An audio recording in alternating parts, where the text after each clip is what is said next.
BadgerStateWrestling.com, sponsored by Wisconsin National Guard. I'm Kevin Black, filling in for Shane Sparks at the Northern Badger Wrestling Classic, alongside Jake Filkins. We are watching the 138-pound championship final with Gabe Flandrick from Somerset. He's in the black singlet, red leg bands, and Andrew Hartmann from Durand, and he's in the gold singlet and green leg bands. Early on, we see Hartmann hit that slide by twice now, and Flandrick's giving us some pressure, but he doesn't exactly finish it off. He kind of stops halfway through instead of pulling Flandrick all the way across his body so he can get behind him. Flandrick was the third seed here in this tournament. Hartmann the fourth seed. Both knocked off some pretty talented wrestlers. Hartmann defeated Austin Moe in the semifinals in a great match. A lot of scrambling, a lot of action. Got a takedown with 15 seconds left, and he would move forward. Moe was a state champion last year, but Hartmann, he came in with just a 5-2 record. He's now 9-2, and Gabe Flandrick, he's undefeated at 17-0, and he was the third seed, defeated Tyler Hudak in the semifinals. Hudak was a finalist last year, so he was seated ahead of Flandrick, but Flandrick took third in the state tournament last season as a sophomore. As a freshman, he was fourth in the state tournament. Hartmann was a state qualifier, did not place. He's a senior. He's had over 30 wins every year in his high school career, and Gabe Flandrick just a junior. Still no score here, 30 seconds left in the match, 0-0 for both wrestlers. We've seen a lot of shot-reshot type things here as Flandrick gets in nice on a single leg here. Hartmann's using a wizard trying to hit him out. This is a clash of styles, these two. Flandrick is really strong, and Hartmann is really funky, is the word that I'll use. He is, you know, he'll do standing switches and dive unders, and he can do the splits, and he's just very flexible. Where Flandrick is a little bit more of a, you know, more of a physical wrestler. He outmuscles people once in a while in certain positions, and that was definitely a position where he generally would have outmuscled somebody. But you know, at a high level of a match like this, it's going to be hard to outmuscle anybody in the finals. Yeah, absolutely. You know, I get a kick out of the Durand coach with them being in the same conference as my high school. I had a lot of experience with them, and just a very, very vocal coach, and we can hear him, you know, over our right shoulders here, coaching his son. Right, and Andrew's brother also in the corner there as well. So kind of a family affair there, and they're great. They have just such a tremendous relationship with their family there. Andrew tried to do a little sit back, and Gabe Flandrick's father also in the corner with his sister doing the statistician. So got a couple family affairs going on right here. Both good for wrestling. Both of these families, they're fun to be around. Yeah, absolutely. So Flandrick got his escape there. Hartmann tried to do that far side, you know, trap the arm, roll under, tilt, but Flandrick rolled right back to his base. We've seen a lot of shot attempts early on here by Flandrick, and Hartmann does a nice job of just using his hands, just simply blocking him, just down blocking, and not even let Flandrick get to his legs. Yeah, Hartmann's doing a good job staying in good position.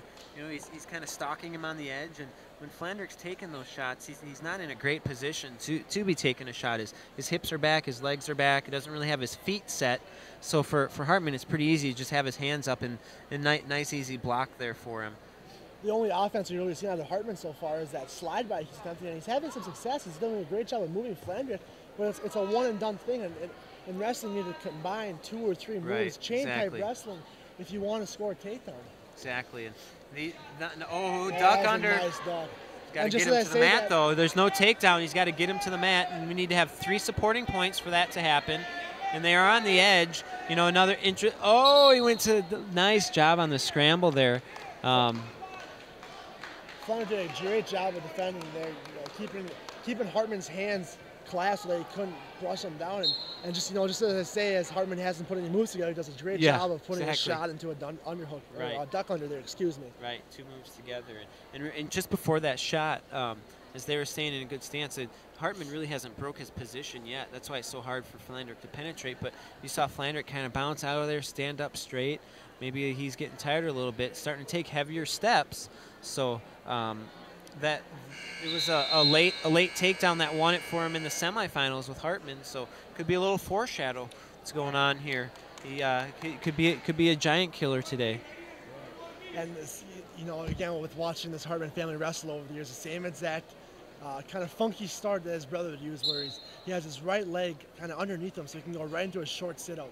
Yeah, Flandrick did a good job at coming out in front there and picking up the leg, but Hartmann stands up and picking the hands, and there's this switch. He looks to that switch right away. So, a good job by Flandrick to stay on top of him. He stayed behind the hips a little bit. You know, didn't get leaning too far with when somebody tries to do that sit. If you get leaning too far forward, then that's when they can come inside your own leg and you know, control your hips on a reversal.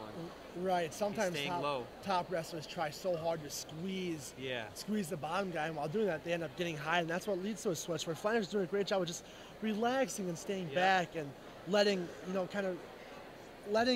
Hartmann do his move and then reacting to that, and not trying to initiate something and ending up setting up something for Hartmann. Right. And there's some signs of that flexibility there for Hartmann. He really wanted that reversal. So now with minute 15, you got to be thinking here, if you're Hartmann, let's just get that escape. Obviously, if the reversal is there, that's bonus, but I think he wants to get to his feet. We saw that little duck under, you know, and I think you can see Flandrick a little tired. And he came off a good football season. The Somerset was in the state finals. Drops down to a single right into that switch position that Hartmann likes. Flandrick doing a good job, staying low, not reaching, not charging it too much. And now this is okay place for Hartmann to be. Flandrick needs to improve.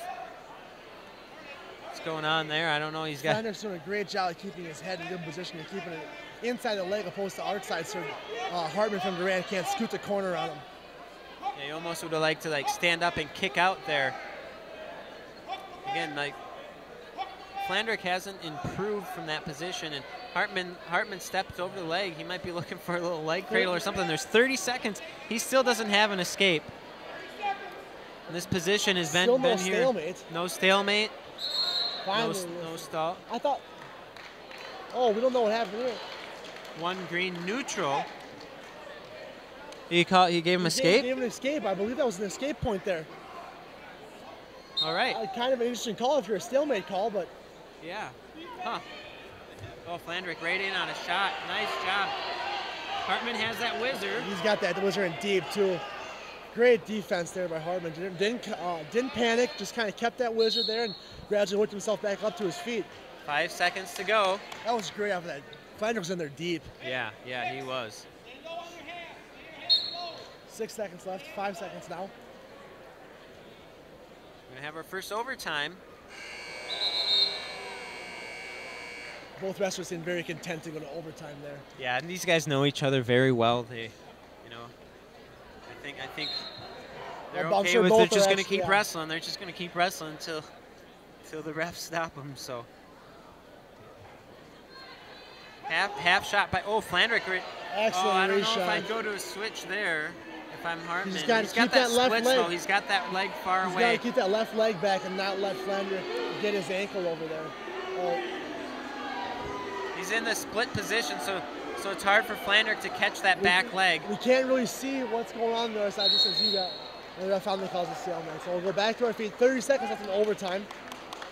Yeah, Hartmann likes to go to that sit from those singles and high crotches.